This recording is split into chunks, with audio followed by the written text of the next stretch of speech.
हो गया, शांत, प्यारा और खुशी से भरा।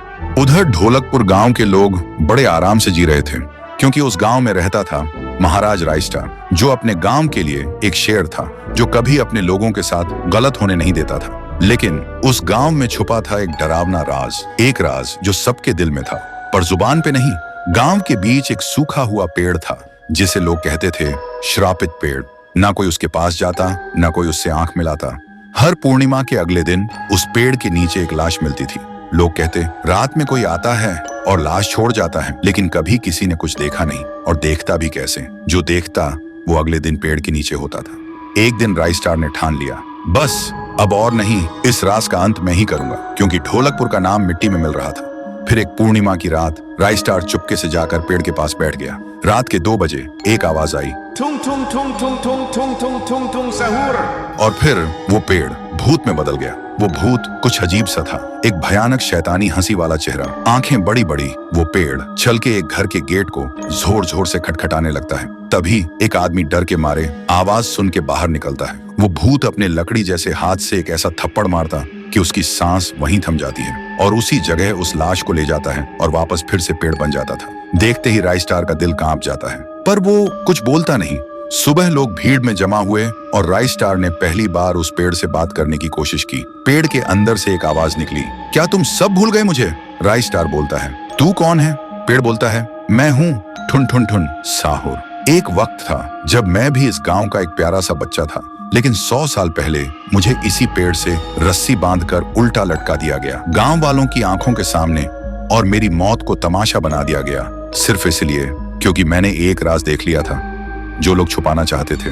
और उसी पल से मेरी रूह इस पेड़ से जुड़ गई। उस दिन से मैं इंसान नहीं, एक सज्जा बन गया, और हर पूर्णिमा में एक राजदार को चुनता हूँ और फिर उसे उसकी खामोशी का हिसाब देता हूँ। रायस्टार बोलता है, लेकिन अब तो वो लोग मर चुके हैं ना, जो तेरा कसूरवार थे। अब तू मासूम लोगों को क्यों मार रहा है? पेड़ कुछ देर चुप रहता है, फिर बोलता है, ठीक है, बस एक बार मुझे याद करो, एक दिया जला दो, फिर मैं कभी किसी को नहीं मारूंगा। फिर रात में सब लोग आते हैं, एक एक दिया जलाते हैं, और तभी पेड़ अपने आप से आग पकड़ लेता है, और आखिर में मुक्ति मिलती ठुन ठुन ठुन साहुर को।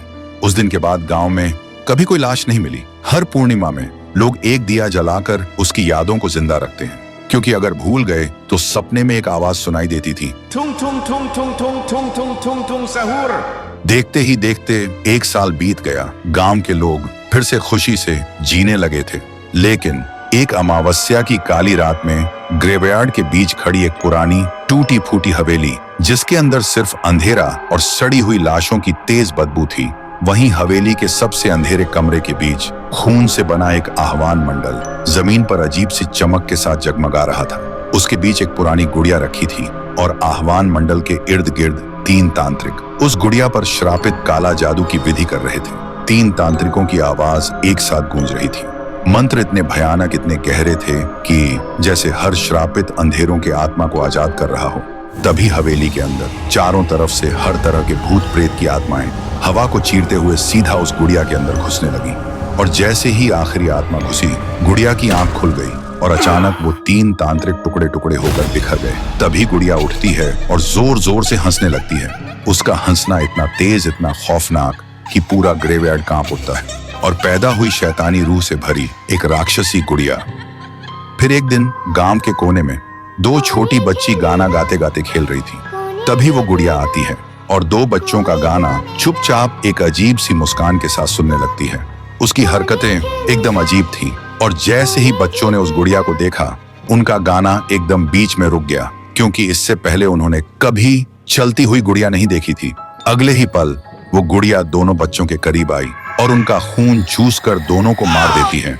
फिर एक रात कुछ ऐसा हुआ जो फिर से ढोलकपुर वालों की रातों की नींद हराम हो गया। लाशें फिर से मिलने लगी। हर 2 दिन बाद किसी न किसी के घर के सामने एक कटी हुई लाश पड़ी होती। गांव फिर से कांप उठा। एक दिन सब लोग महाराज के पास पहुंचते हैं और रो रो कर गांव की घटनाओं के बारे में बताते हैं। रात को महाराज 2 सेनापतियों से कहते हैं, जाओ और खोजो इस कांड के पीछे कौन है। लेकिन सुबह सिर्फ उनकी लाशें लौट कर आईं। एक का सिर था ही नहीं, दूसरे के पैर कट चुके थे। महाराज समझ गए कुछ तो लौट आया है, कुछ जो सिर्फ मौत का खेल खेल रहा है। और फिर कहते हैं, अब इस जंग का सामना मुझे ही करना होगा। उसी रात महाराज चुपके से गांव में आते हैं और एक पेड़ के पीछे खुद को छुपा लेते हैं। और ठीक रात के 2:30 बजे अचानक कहीं से धुआं छा जाता है और उस धुएं के अंदर से एक आवाज आती है,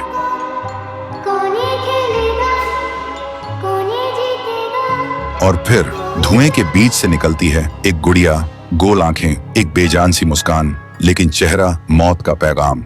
वो गुड़िया एक घर के गेट तक जाती है और बच्चों जैसा एक गाना गाने लगती है। उसके गाने की आवाज सुनकर एक आदमी बाहर आता है और अगले ही पल वो गुड़िया उसका सिर चबा जाती है। वो आदमी तड़प तड़प के वहीं जमीन पर गिर जाता है। महाराज सब कुछ देखते हैं, उनकी आंखें भर जाती हैं। उन्हें समझ आ जाता है इसके सामने जाना मतलब खुद का अंत लिखना है।